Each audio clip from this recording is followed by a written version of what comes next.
11 months from now, the $3 billion dam built to control the Colorado River could become a useless wall.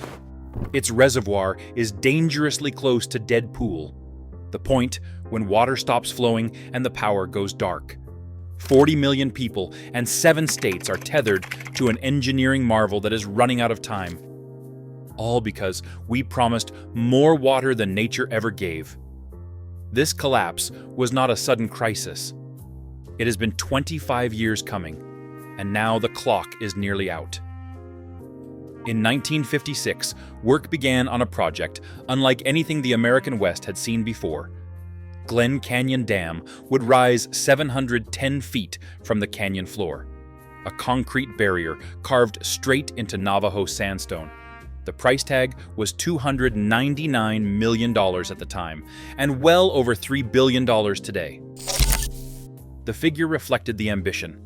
10 years of round-the-clock labor transformed a remote stretch of the Colorado River into Lake Powell, the country's second-largest reservoir. Behind the dam, water backed up for almost 200 miles, flooding canyons and creating a storage vault for 27 million acre-feet, enough to cover the entire state of Pennsylvania in a foot of water. This was more than a feat of engineering. Glen Canyon Dam promised to tame the Colorado River's floods, generate 1.3 gigawatts of hydropower, enough to light up over 1 million homes, and deliver water to 7 states: Arizona, California, Nevada, Utah, Colorado, New Mexico, and Wyoming. Cities like Phoenix and Las Vegas could now grow in the desert, certain that water and electricity would keep flowing. But the system's foundation rested on a deal struck decades earlier. In 1922, state negotiators divided the Colorado River's water based on a few decades of rainfall records, years that turned out to be unusually wet. The Colorado River Compact promised more water than the river actually supplied, splitting it equally between upper and lower basin states, each guaranteed 7.5 million acre-feet annually. The math never worked, but the promise held sway. Glen Canyon Dam became the linchpin, the great storehouse meant to make an overpromised river meet the needs of a booming West. Across the Southwest, the Colorado River's promise has been steadily unraveling. Since 2000, the region has endured the most severe drought in over a millennium, confirmed by tree ring records that reach back 1,200 years. But this is not just a drought. Scientists now call it aridification, a permanent shift toward a drier climate. Rising temperatures have accelerated evaporation, shrinking the river's flow by 20% compared to the 20th century average. Lake Powell, once a symbol of abundance, has lost 160 feet of water in that period.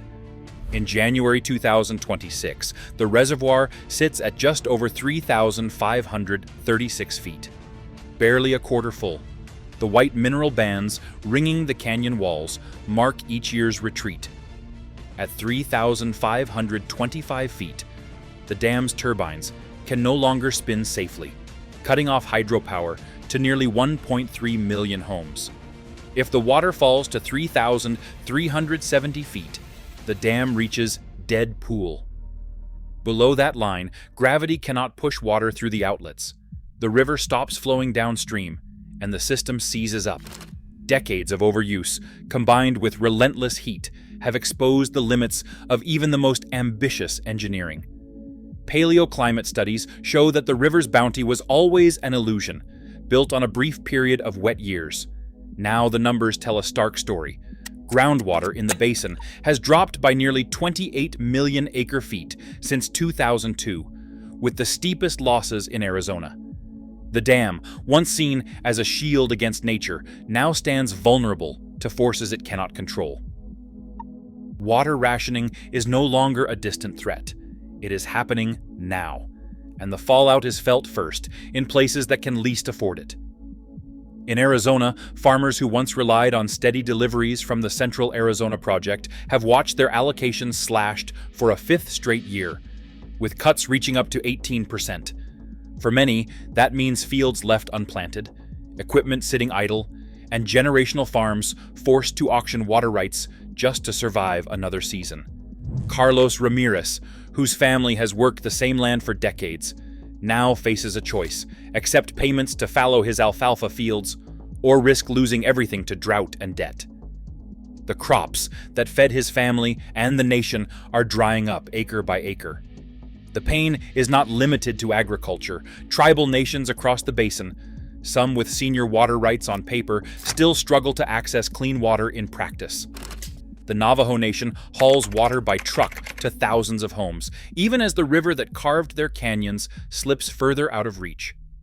Over 30 tribes depend on the Colorado River for drinking water, farming, and cultural survival. In years like this, the legal promises of the past offer little comfort when the river runs low. Meanwhile, Nevada lives with a 7% cut, and every drop is measured.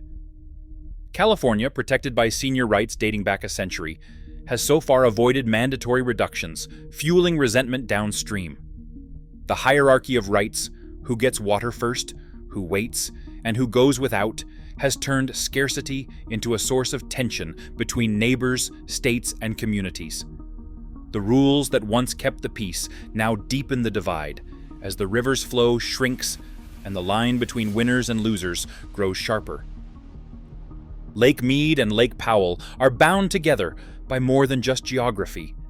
They operate as a single fragile system. When Powell's water drops, less flows downstream to Mead, tightening the squeeze on every city, farm, and power line that depends on the Colorado River. The Bureau of Reclamation has warned that if Powell cannot release enough water, Mead's levels will spiral downward, threatening hydropower at Hoover Dam, and pushing both reservoirs toward critical lows. The domino effect does not stop at the water's edge. Imperial Valley, California, the nation's lettuce basket, now pays farmers to leave fields dry, trading crops for conservation dollars. But each acre fallowed means lost income and fewer jobs, rippling through rural economies. Federal officials are sounding the alarm. In January 2026, the Bureau of Reclamation study projected Lake Powell could fall below the minimum power pool within months if dry conditions persist. That would force a shutoff of Glen Canyon's turbines, cutting electricity for nearly 1.3 million homes, and shifting regional grids to more expensive sources. The cost of propping up the system is mounting. Billions of dollars in emergency funds have been spent on cloud seeding, infrastructure repairs, and buyouts for unused water. Yet, the river keeps shrinking, and each intervention buys less time. The interdependence of these reservoirs means no state or sector escapes the fallout. As water levels drop, the federal government faces impossible choices about who gets water, who gets power, and who goes without. The system, once a symbol of American ingenuity, now teeters at the edge, held together by temporary fixes and fading promises. Federal agencies have scrambled to patch the system with whatever tools are left. Congress authorized $4 billion for drought relief, funneling money into conservation deals and infrastructure repairs. Some of that cash goes straight to farmers as payments to leave fields unplanted, keeping water in the river instead of letting it flow to crops. It is a lifeline for families on the edge, but it only covers a fraction of what is needed. In the Upper Basin, states have expanded cloud seeding, launching silver iodide into winter storms over the Rockies. The science promises a 5 to 15% boost in snowfall, but even in the best years, these programs add just a trickle, about 100,000 acre-feet, a drop in a system that moves millions. Meanwhile, nearly $400 million in federal funds sits tangled in political disputes, stalled when the administration shifted priorities. Every month lost means less water saved, and the clock keeps ticking. State water managers are weighing solutions once dismissed as fantasy. Nevada's $16 billion plan would move Pacific Ocean water 180 miles inland, powered by a massive desalination plant and a pipeline through the Mojave Desert. The project's price tag rivals the gross domestic product of a small nation, and even in the best case, it would take a decade or more before a single drop reaches Las Vegas taps. Meanwhile, California considers multi-billion-dollar coastal desalination plants, but each faces years of environmental review and fierce opposition over marine impacts and soaring costs, up to $5,000 per acre-foot, compared to a few $100s for river water. Other proposals are even more daunting: pipelines from the Mississippi River or importing water from Canada, each requiring thousands of miles of new infrastructure and international agreements. All of this unfolds under a looming deadline. By 2026, the 7 states must agree on new water-sharing rules or risk federal intervention. No one is certain any of these gambles will arrive in time. Right now, the fate of 40 million lives hinges on water levels measured by the inch, not the year. The Southwest's future isn't a question of engineering, it's a test of adaptation. For America, this is the cost of ignoring limits. The river waits for no one.